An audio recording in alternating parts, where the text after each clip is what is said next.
हरे कृष्ण, राधे राधे। माघ मास के कृष्ण पक्ष की एकादशी को षटतिला एकादशी के नाम से जाना जाता है। इस दिन व्रत रखकर शास्त्र के अनुसार विष्णु भगवान की पूजा की जाती है। जो लोग षटतिला एकादशी का व्रत रखना चाहते हैं तो उन्हें यह व्रत 28 जनवरी शुक्रवार के दिन रखना चाहिए। अब आइए ये जानते हैं कि षटतिला एकादशी के दिन पूजा कैसे करना चाहिए। षटतिला एकादशी के दिन सूर्य उदय से पूर्व उठकर स्नान वाले पानी में गंगा जल और तेल मिलाएं। उसके बाद स्नान करें। तत्पश्चात व्रती को श्री हरि के मूर्ति को ओम नमो भगवते वासुदेवाय मंत्रोच्चारण करते हुए स्नान आदि कराएं। उसके बाद वस्त्र जनेऊ चंदन अक्षत पुष्प धूप दीप तुलसी दल नैवेद्य ऋतुफल पान नारियल आदि अर्पित करके षटतिला एकादशी व्रत का कथा सुने और पढ़ें। उसके बाद आरती उतारें। शाम के समय में तुलसी माता के समक्ष शुद्ध घी का दीपक जलाएं और उनकी पूजा करें। इससे भगवान श्री हरि विष्णु अति प्रसन्न होते हैं। षटतिला एकादशी व्रत कथा। एक बार प्रेम से बोलिए कृष्ण भगवान की जय, विष्णु भगवान की जय। युधिष्ठिर ने श्री कृष्ण से पूछा, हे भगवान, माघ मास के श्री कृष्ण पक्ष में कौन सी एकादशी होती है, उसके लिए कैसी विधि है तथा उसका फल क्या है, कृपा करके ये सब बातें हमें बताइए।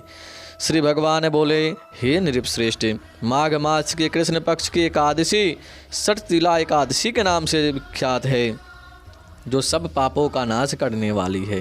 हे मुनिश्रेष्ठ, पूल अस्त्र ने इसके जो पाप हारने कथा दलभ्य से कही थी उसे ध्यानपूर्वक सुनो। दलभ्य ने पूछा, हे ब्राह्मण, मृत्युलोक में आए हुए प्राणी प्रायः पाप कर्म करते रहते हैं, उन्हें नरक में न जाना पड़े, इसके लिए कौन सा उपाय है, बताने की कृपा करे। पुलस्त्य जी बोले, हे महाभाग, माघ मास आने पर मनुष्यों को चाहिए कि वह नहा धो करे पवित्र हो, इंद्रिय संयम रखते हुए काम क्रोध अहंकार लोभ और चुंगली आदि बुराइयों को त्याग दे। देवाधिदेव भगवान का स्मरण करके जल से पैर धो करे, भूमि पर पड़े हुए गोबर का संग्रह करे, उसमें तिल और कपास मिला करे 108 पिंडिकाएँ बनाएं। फिर माघ मास में जब आद्रा या मूल नक्षत्र आए तब कृष्ण पक्ष की एकादशी करने के लिए नियम ग्रहण करें। भली बात स्नान करके पवित्र हो शुद्ध भाव से देवाधिदेव श्री विष्णु की पूजन करें। कोई भूल हो जाने पर श्री कृष्ण का नाम उच्चारण करें। रात को जागरण और होम करें। चंदन अर्गजा कपूर नैवेद्य आदि सामग्री से शंख चक्र और गदा धारण करने वाले देव देवेश्वर श्री हरि के पूजन करें। तत्पश्चात भगवान का स्मरण करके बारंबार श्री कृष्ण का नाम उच्चारण करते हुए कुम्हरे नारियल अथवा बिजौर के फल से भगवान को विधि पूर्वक पूजन अर्घ्य दे। अन्य सब सामग्रियों के अभाव में 100 सुपारियों के द्वारा भी पूजन और अर्घदान किए जा सकते हैं। अर्घ्य का मंत्र इस प्रकार है, कृष्ण कृष्ण कृपालु अस्त्वम गतिनाम गतिर्भव संसार अर्णव मग्नानाम प्रसिद्ध पुरुषोत्तम नमस्ते पुंडरीकाक्ष नमस्ते विश्वभावन सुब्रह्मणाय नमस्तस्तु महापुरुष पूर्वजा गृहानर्घ्यम मया दत्तम लक्ष्मया स जगतपते। अर्थात सच्चिदानंद स्वरूप श्री कृष्ण आप बड़े दयालु हैं।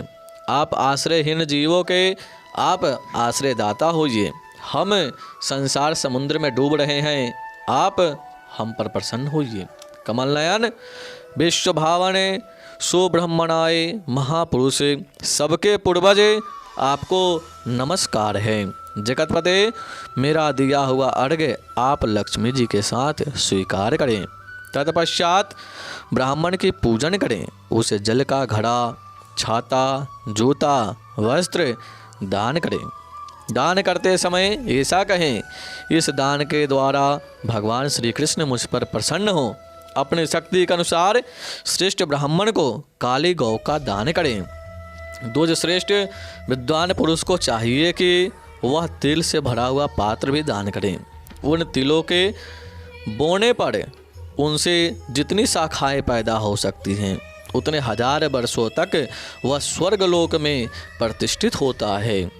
तिल से स्नान होम करें, तिल का अबटन लगाएं, तिल मिलाया हुआ जल पिएं, तिल का दान करें, तिल को भोजन के काम में लें। इस प्रकार हे नृप श्रेष्ठ 6 कामों में तिल का उपयोग करने के कारण यह एकादशी षट तिला एकादशी कहलाती है। हे नृप श्रेष्ठ, यह 6 कामों में तिल का उपयोग करने के कारण यह एकादशी षट तिला कहलाती है, जो सब पापों का नाश करने वाली है। इस व्रत से जहाँ हमें शारीरिक शुद्धि और आरोग्यता प्राप्त होती है, वहीं अन्न तिल आदि दान करने से धन धान्य में वृद्धि होती है। इससे यह भी ज्ञात होता है कि प्राणी जो और जैसा दान करता है, शरीर त्यागने के बाद उसे वैसा ही प्राप्त होता है। अतः धार्मिक कृत्यों के साथ साथ हमें दान आदि अवश्य करना चाहिए। शास्त्रों में वर्णन है कि बिना दान आदि के कोई भी धार्मिक कार्य संपन्न नहीं माना जाता। इति श्री स्कंद पुराण षट तिला एकादशी समाप्त। एक बार प्रेम से बोले कृष्ण भगवान की जय, विष्णु भगवान की जय। षट तिला एकादशी व्रत पालन का समय 29 जनवरी 2022 प्रातः 7:11 से 9:20 तक है। आपको इसी दौरान पालन करना चाहिए। पालन आप गाय का दूध से या तुलसी दल या फल से।